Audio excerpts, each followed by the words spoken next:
নমস্কার দর্শক বন্ধুরা, আজ আপনারা আমাদের এই ভিডিওতে পঞ্চমুখী হনুমানজির এমন এক মন্ত্র সম্পর্কে জানবে যে মন্ত্র মাত্র 11 বার উচ্চারণ করলেই আপনি সকল শত্রুর হাত থেকে রক্ষা পাবেন, ভূত প্রেত ও অশুভ শক্তি থেকে সুরক্ষা মিলবে।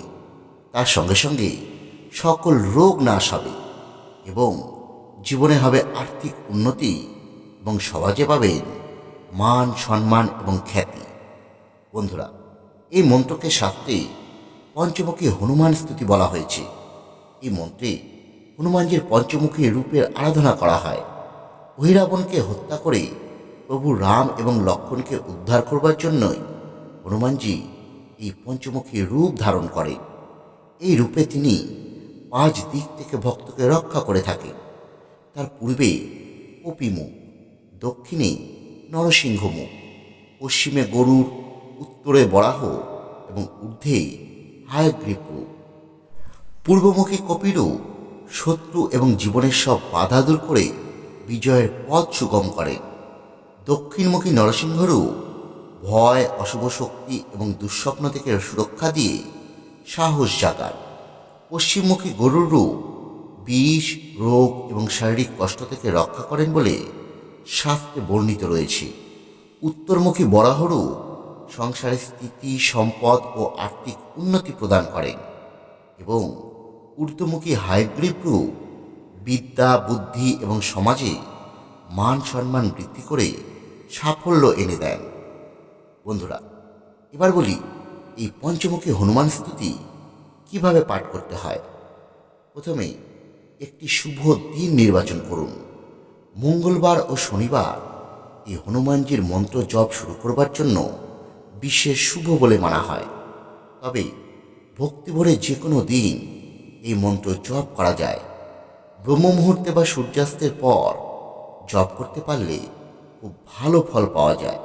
তবে সকালে বা সন্ধ্যায় যে কোনো সময় এই মন্ত্র জপ করা যায়। অমাবস্যা এবং পূর্ণিমায় দ্রুত ফল অনুভূত হয় বলে আমাদের শাস্ত্র উল্লেখ রয়েছে। প্রথমে স্নান করে পরিষ্কার বস্ত্র পরিধান করতে হবে। সম্ভব হলে লাল বা গেরুয়া বস্ত্র পরিধান করুন। পূর্ব বা উত্তর মুখে অথবা উত্তর পূর্ব মুখে পরিষ্কার আসনে বসে সামনে পঞ্চমুখী হনুমানজির ছবি বা মূর্তি স্থাপন করুন। ঘিয়ের বা সর্ষের তেলে প্রদীপ প্রজ্বলিত করে ফুল, সিঁদুর, চন্দন এবং ফল নিবেদন করুন হনুমানজির সামনে এবং মনে মনে নিজের ইচ্ছের কথা হনুমানজিকে জানান। এরপর তুলসী বা রুদ্রাক্ষের মালা দিয়ে 11 বার, 21 বার বা 41 বার এই মন্ত্র জপ করুন। জপের আগে অবশ্যই প্রভু রামের নাম নেবেন। নির্দিষ্ট সংখ্যা ধরে 21 দিন, 41 দিন বা 11 দিন নিয়মিত এই মন্ত্র জপ করলে খুব ভালো ফল পাবে।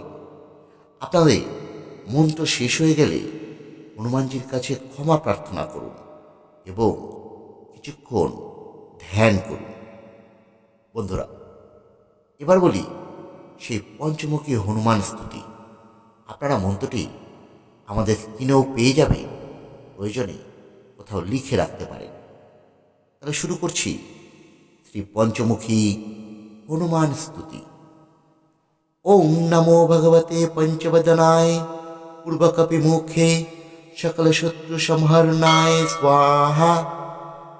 ওম নমো ভগবতে পঞ্চবদনায় দক্ষিণ মুখে कराल बदनाय नरसिंहाय सकल भूत प्रेत प्रमोदनाय स्वाहा। ओम नमो भगवते पंचवदनाय पश्चिम मुखे गरुदाय सकल विषहरणाय स्वाहा। ओम नमो भगवते पंचवदनाय उत्तर मुखे अधिभराय सकल संपत्कराय स्वाहा। ओम नमो भगवते पंचवदनाय ऊर्ध्वमुखे हायग्रीवाय सकल जन वशीकरणाय स्वाहा। বন্ধুরা, আমাদের দেওয়া তথ্য আপনাদের যদি বিন্দুমাত্র ভালো লেগে থাকে তাহলে অবশ্যই ভিডিওটি লাইক করুন এবং অন্যদের মধ্যে শেয়ার করে দিন। আর এই ধরনের ভিডিও নিয়মিত পেতে অবশ্যই আমাদের এই চ্যানেলটি সাবস্ক্রাইব করে রাখবেন। ধন্যবাদ। সকলে ভালো থাকুন।